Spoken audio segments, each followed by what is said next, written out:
I had to pull my car over because I couldn't get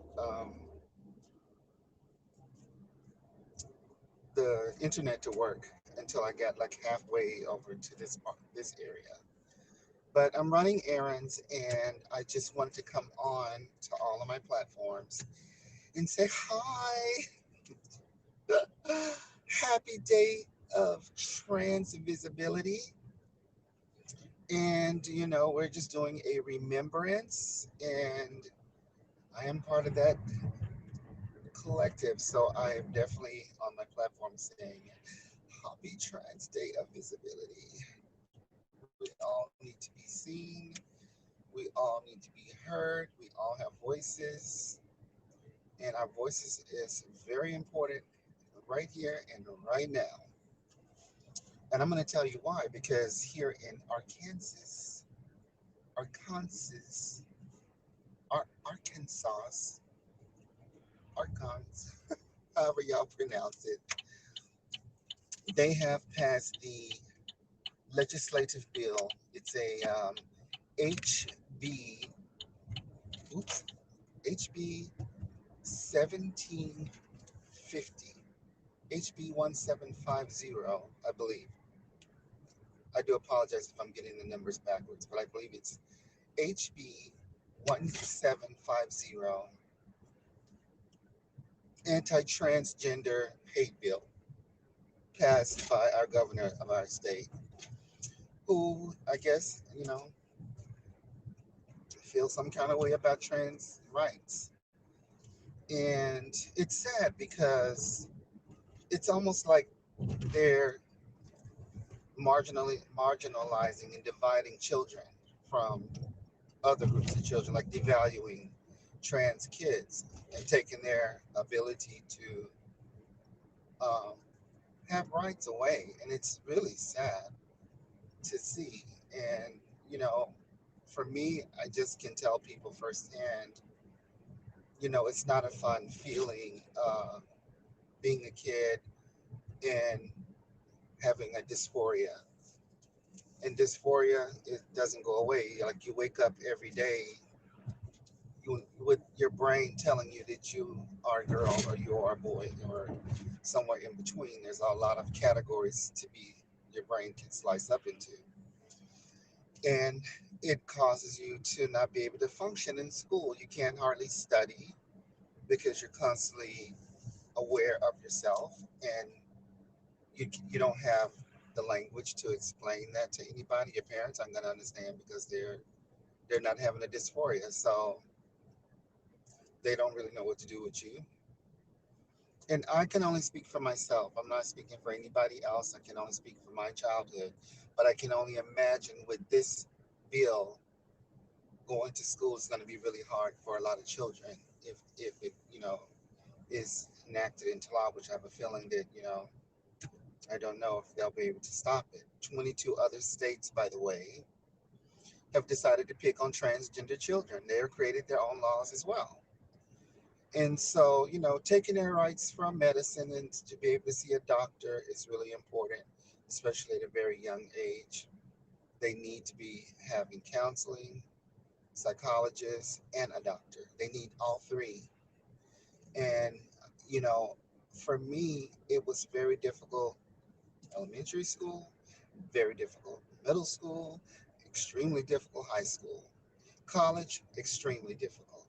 It was like until I got to the age of 30, and it was my second time where I thought about swallowing pills for a second time, or third time. I lost count because I started with the suicidal thoughts when I was about 16 or 17 years old, um, because it got so difficult and I didn't know what was going on and why, you know, I, what was happening to me. I really can't explain it to you, but I know that I was getting bullied every day. I was just trying to be myself and just trying to go to school and study, and I didn't bother anybody. I had my little group of girlfriends that I hung out with, and I still was not getting peace with my peace of mind, which was the dysphoria within myself that I woke up to every day. And then I was getting bullied, and the combination of those two made me not want to be on this planet anymore. And so I'm only saying this because it needs to be said. Somebody needs to say something and speak up for kids who don't have a voice to say anything. And it's really difficult for these kids. It really is. And so I just hope that by me talking today to you, out here in TV world, or in your handset to wherever you watch these programs, I hope it reaches someone that when you're having a dysphoria, you're born with this. This doesn't something that you just wake up and, oh, I want to be. No, you've been like this from the day you got here on the planet. The first time someone ever said a slanderous thing to me, and it was a relative's boyfriend, and I believe I was 7 or 8 years old, maybe younger. And he told my cousins and my aunts and uncles and everybody was at this gathering this day, this particular time. I'll never forget it. He said that child's going to be a little F word. And I didn't know what the hell they were talking about because I was a child. And I remember crying. I went away from them and I sat on the porch and I cried because I knew they were making fun of me or he was making fun of me, but I didn't understand what he meant until, it never stopped. Like people kept coming for me and coming for me. Like I got older and older and older, and more of the slanderous things were happening, and more little vicious verbal attacks, verbal assaults, and things were happening to me as I was going up through middle school. But I didn't understand because we were like raised in a little wooded area, like we're like we didn't grow up in a city or anything, and I didn't know anything. I just knew church and going to school. I knew like Little House on the Prairie and dumb, Happy Days and dumb shit like that. We didn't grow up in this era. I grew up in like the late '60s, early '70s, so I was you know in the '80s, late '80s when I was getting middle school, high school, and so this is interesting. It's very interesting, and when I think about these kind of anti-translation bills, I know it's going to be very hard for kids, and I know that they when you're having a dysphoria and you don't get the help that you need, it can lead to suicide. And that's going to be blood on our governor's hands. It's going to be blood on those people's hands who write these kind of bills in those other 22 states, because this is not going to go away. This is something that is going to continue to happen as the world evolves, because we are real, and this, you know, dysphoria is a real thing. And there's doctors, there's science, there's medical to back it up. I thought when I got ran off of my job at Disney after being there for 10 years for doing finally getting my transition that I needed to heal myself, um, it was incredibly hard to walk away from my job. But I knew I was going to lose my house. I knew I was going to lose my car. I knew I was going to lose everything I owned, because they made it really hard for me to have shifts. They took all my seniority away, so I was unable to get overtime and have shifts. So that just made everything even worse, 10 times worse. You know what I mean? Hold on, there's a car. People don't stop when they see you like backing out and your lights show you backing out. They don't um, stop. They just keep going. They don't care.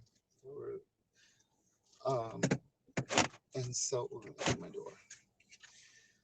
And so, I'm just here. Let me see, it's still live.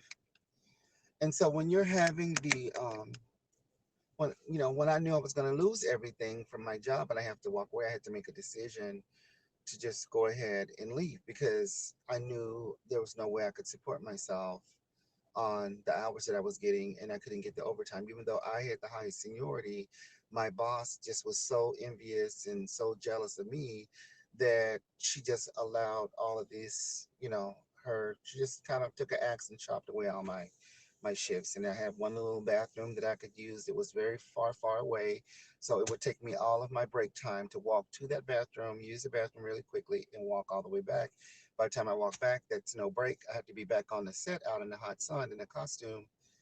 So I did that for as long as I could. She got transferred out. The people who were behind her kept all of that shit in place. They didn't undo anything she did. And by that time, I already was losing my house. Like I knew the writing was on the wall. I have to get the house back to the bank. It was the first home that I owned. I lived alone. I didn't have roommates. I didn't want roommates. And that wasn't even going to happen. I knew that wasn't going to happen in time. And I live with that. I have to live with either I kill myself and swallow those pills,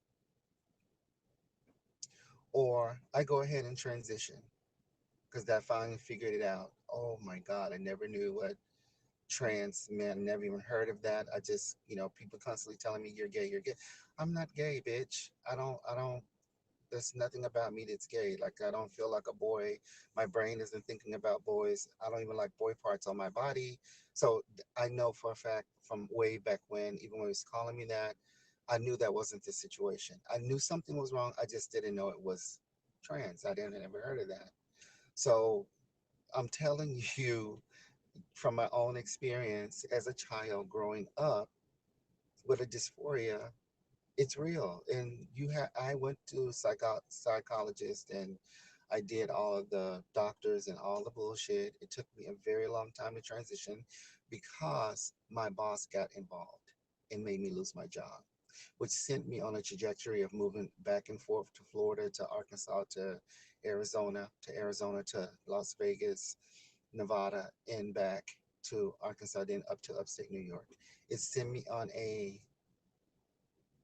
Lord, from Disney. I think it was 5 years, six, seven, about a 7 year um off and on meds with or without doctors, all them years, traveling on down into Arizona, Yuma, Arizona, into Mexico and the border there of Algodones, Mexico, to get my medicines free from over the counter and take them without a doctor for a very long time. I did that because I knew I was supposed to be a girl and I was on that trajectory, and nobody and nothing was going to stop me because for the first time in my life, a doctor, a licensed doctor said, yes, you will transition with no issues whatsoever. And she was correct. The only people that I found that had issues with it were people who knew me. Those were the only ones. And so outside of that, me traveling around with people who didn't know me, nobody, everybody was just like, "Hi, ma'am, excuse me, ma'am," just like this, no makeup, no nothing, and pretty much my whole life like that. But just, "Oh, you're too girly, you're acting too much like a girl." Bitch, I'm not act. I'm just being myself. I'm just being my fucking self. Leave me the fuck alone. Stop walking like this. Stop acting like this. Stop talking. But then what the fuck you want me to do? Walk around like a robot and act like I don't exist? Just walk around like a zombie or something? I feel like I should be on zombie apocalypse, you know? Like that is how crazy the dysphoria is because people don't understand that. So when you have your governor, your legislators and stuff that you pay your taxes to, because I work, I always keep me a job, legal job, and a little side hustle job too. But it hurts like that. That hurts. You're paying your taxes to somebody who hates you, and what do they hate? What are they hating me for? You know what I mean? Like, what's the point of all of this? Oh, wait a minute, my signal look like it's going out. Hold on, my signal is going out. I think. Hold on, I'm trying to see what's going on.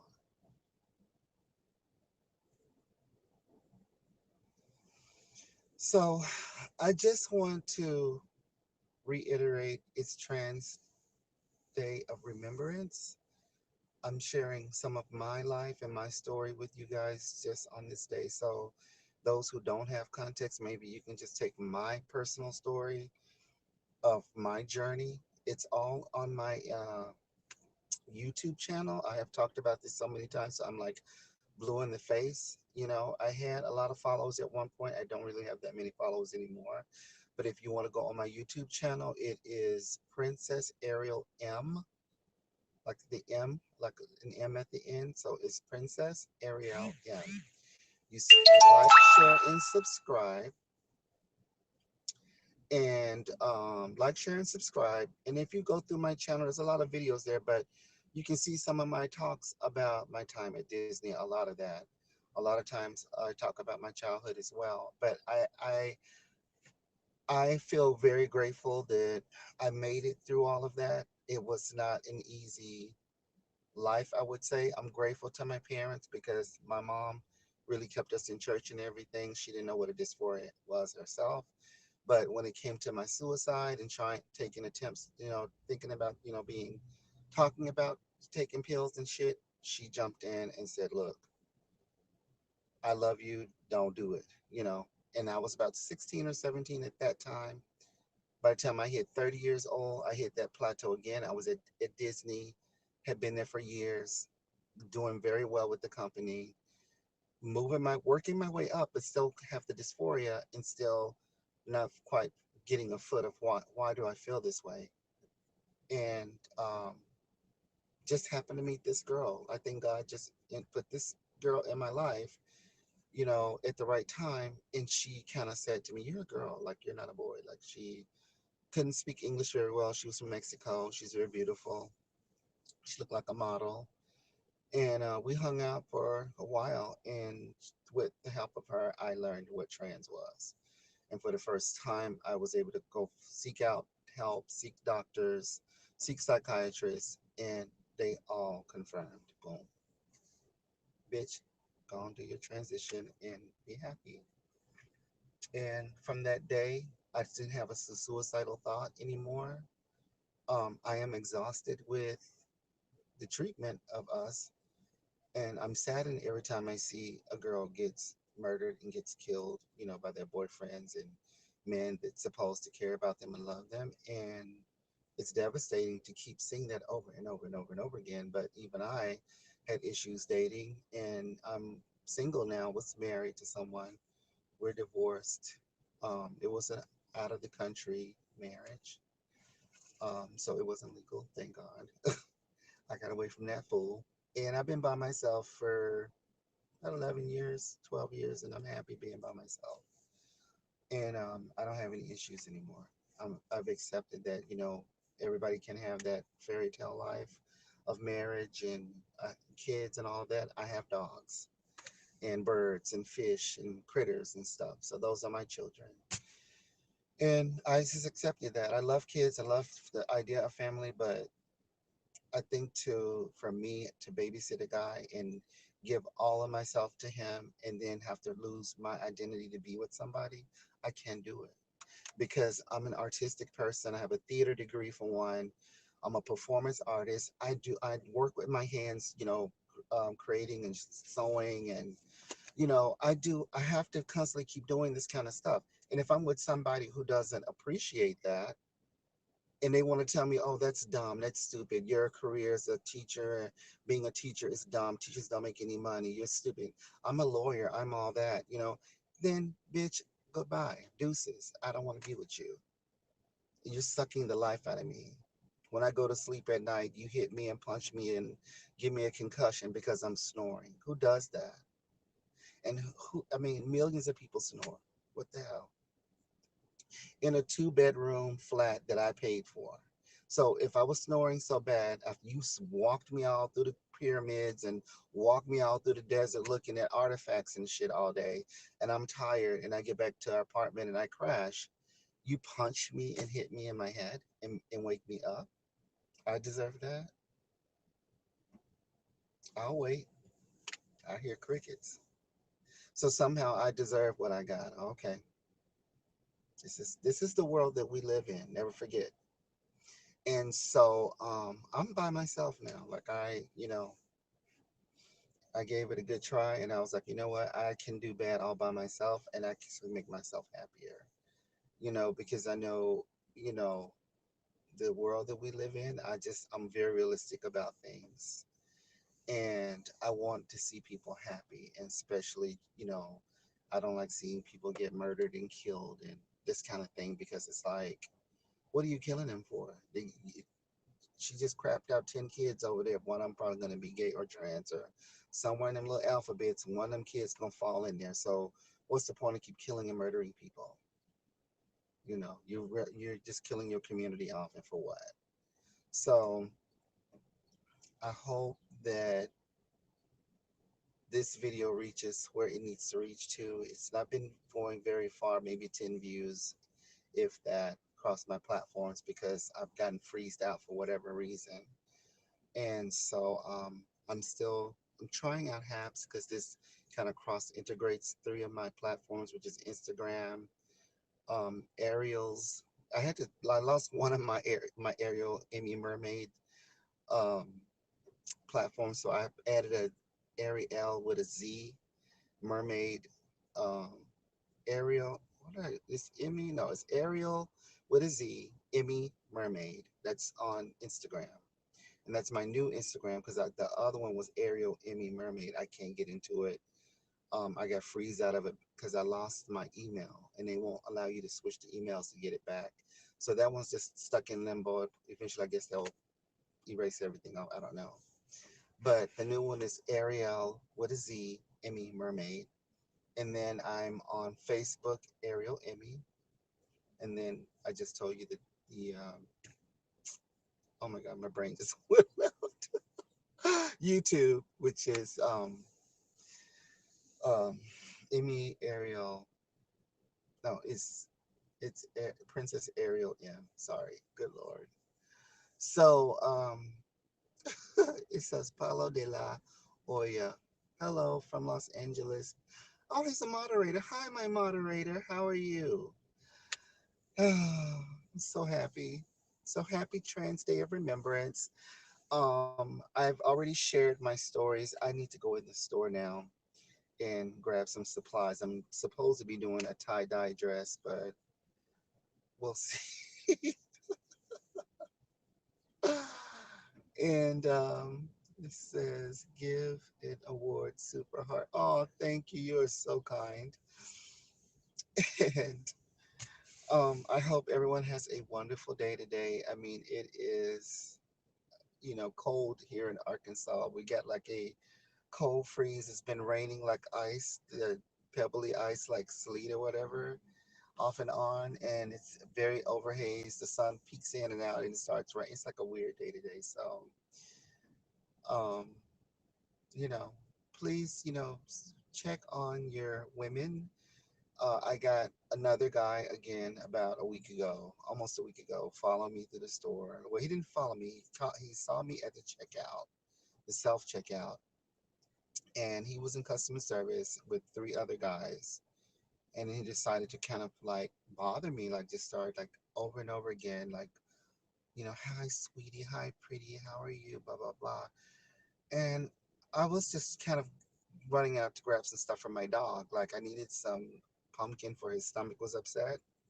And I just grabbed some stuff real quick and was getting back to the house. Like I just was not out for that.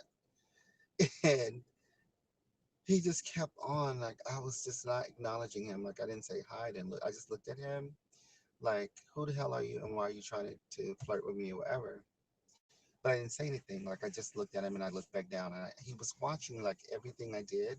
Like when I go in my purse, I have cash, just happen to have cash on me. He goes, oh, I see you're using money to pay for your stuff. And I was just like, this guy is weird. And he just was like, oh, you're putting your money in the machine wrong. Like he literally was like heckling me. And his friends looked at me, but they kind of looked away, like, and then I got scared because I was like, okay, so he's not going away. Like he's gonna continue to badger me or whatever he's gonna do. Like, is he gonna follow me with those guys to my car? And I didn't have any pepper spray. I didn't have any stunner, nothing. And I kind of inside, I start freaking out because I was like, if this bitch follows me to my car with those guys, my family doesn't know where I'm at. Oh my God, this is like a freaking nightmare. And I just started second guessing myself. Like it made me really paranoid. But he finally stopped, and I kind of like went on out to my car like really quick and jumped in my car and locked the door. Like I was like totally freaked out. And I got home and I posted it And then I just happened to see on another platform, I think it's TikTok, because I have a TikTok too. I think it's Ariel Emmy. I forget, but I think it is. And there was a Asian lady on there crying because she was getting heckled everywhere she went, like she was in some part of Europe, I think Germany. And I posted on there. I said, "It's too bad you don't have a stun gun or some pepper spray to spray those guys with it, because that is what she needs. Like, you need something to protect yourself. Like, if anybody's getting in your face, spitting on you, yelling at you, whatever, you shock them or spray their ass, and they'll learn their lesson. Leave people alone." So some girl saw it, and I guess she went and looked on my profile and saw that I said it, and she came back and she goes, "Well, it's a shame that she has to do that." And I said, "Oh, okay. So it's the messenger, not the message, girl. Like, don't come for me." So if you don't look a certain way, to some people, I'm not going to say all, but a lot of people, then your words don't matter. Your voice doesn't have um, meaning to. So you get devalued into, well, you're not going to help the situation, this and other. I said, okay. So sometimes when I want to say something and I say something, I always get this backlash. I've been invited to here locally a few years back to speak at a medical conference, which I did. And the people on the panel, I didn't know them, but they were LGBTQIA, younger group of people. I was the oldest one. And I told my story about Disney, and they got pissed and turned on me. We went to eat. I'll never forget it. We went to eat at I think it was like a Mexican restaurant, and I was so excited because I was like the first time I'd really been in a social group like that in a long time, especially locally. And I thought everything was fine. So I get to my car and I start getting nasty text messages and emails. I said, "Well, how come nobody said anything while we were over here eating at the Mexican restaurant? Like, why now are you guys upset with me?" And I guess they didn't like the way I presented, and they didn't like my commentary. And I was like, "What? I didn't have a problem with your commentary, but you have a problem with mine. And you ain't making any sense because, if anything, I've been on the planet longer than you, and I've been dealing with this since I got here. Your situation is completely different than mine. We're all in the same boat in the, dysphoria range, but each of our stories are different. I wasn't never been a prostitute. I don't know what that's like. I've definitely, put myself out there hooking up and doing that, and I know where that got me, but I never had homelessness and my parents throw me out and all that. So I don't know what that's like. So that makes our situation quite different. And you're way younger than me. You're probably almost half my age, you know? And so after that, I realized even when you are in the alphabet soup of these groups, your voice don't matter unless you look a certain way. And you know what I mean. And I look like my mother to me. If you've ever seen pictures of my mom and me, I did it side by side. I look exactly like her as a girl. And I resemble her more than I resemble my father. I don't think I have his features at all. My mom was kind of like short and round and plump, but I was taller. I'm taller than her. I'm 5'7". I think she was like 5'5", 5'4", something like that. And really pretty face, round face, and she always wore her hair like shoulder length. And I took a picture one day of me after she passed away, and I posted the day that she died on Instagram, and people were in shock. They're like, "Oh my God, y'all look like twins." When one of my aunts saw me at the funeral, she told me, she goes, "You look just like your mom." And that was the first time out of all my six siblings that my aunt, which was my mom's sister, told me I looked just like her, and I knew it. But if you ask my siblings, they say one of my nieces look like my mom, which I don't think she looks like my mom at all. I think she looks like her mother. But that's just me. And so I'm just saying all of this, just so you guys can get a feel of, Trans Day of Remembrance and what it's like. and to be aware of like what's going on, which is 22 states in the US, mostly southern states and some Midwestern, whatever, are doing the HB 17, whatever bills, anti-trans bills, and that they're just picking on kids. You're picking on a child. You're an adult and you're picking on a child, and that's exactly what you're doing. You're devaluing certain kids who are the most marginalized and who are most challenged in a dysphoria. And if you don't understand dysphoria, that's on you. If you want to use your conservatism and your religion or whatever, that's you. That's on you. You got to live with what you do. When they start killing themselves and taking their lives, remember you're the one put the legislation on the board and put these things into play, because that's all you're going to do. You're just separating kids from other kids, which is doesn't make any sense, because we all have to live on this planet together, whether we like it or not. Whether you separate us or not, we ain't going anywhere. We're still going to be here. We're here every year. Some of us get killed, some of us live on, some of us, are in between. Like we're all in this together. And just like the pandemic, we're all in this together. Whether you choose to cover your face up or not, you're still putting yourself at risk doing those risky things. If you don't get that, stick in your arm, those fetus babies injected in your arm, or I've heard all these different, conspiracy things. You're getting microchip. Well, do you want to die or do you want your microchip? Like, bitch, you can't make this stuff up. Like, stop. So this is where we are in the world, and I hope you guys take all of this in. You know, take a take a nice glass of Moscato and think on these things, because this is where we are in the world. This is so sad.